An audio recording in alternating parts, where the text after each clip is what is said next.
Nagpatutsada si dating Pangulong Rodrigo Duterte sa pag-impeach kay Vice President Sara Duterte.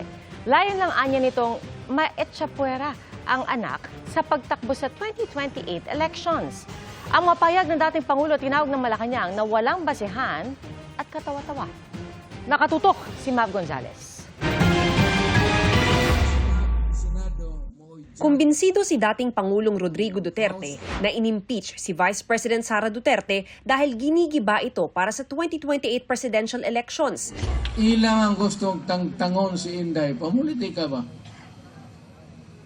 Kay pagkahuman god ni Marcos, ug manaog siya, ug di siya magdiktador, may naagi ikapuli.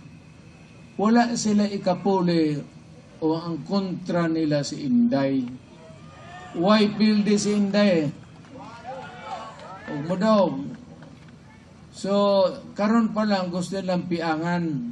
Pinalaga ng Malacanang ang mga pahayag ng dating Pangulo. Sabi ni Executive Secretary Lucas Bersamin, walang basehan at katawa-tawa ang mga pahayag. Isa na naman daw itong budol mula sa aniyay one-man fake news factory. Gaya raw ng laging ginagawa ng Administrasyong Marcos Jr., susundin nila ang konstitusyon, rule of law at gagalangin ang karapatang pantao. Tugon ni Bersamin sa komentong diktador, sa ilalim ng Administrasyong Duterte nga aniya, ikinulong ang mga kritiko ng gobyerno at basta-basta pinapatay ang tao. Si Senate President Cheese Escudero nanindigang hindi sila pwede magsimula bilang impeachment court habang nakabreak ang Senado hanggang Hunyo. Payo ni Escudero sa House Prosecution Panel. Imbis na manggigil sila at madaling magsimula, mag-aral na lang sila. Asikasuhin nila yung pagkalap ng ebidensya. Nakakahiya kung hindi nila magagawa yan sa takdang panahon. Sa haba ng panahong dapat sila naghanda na.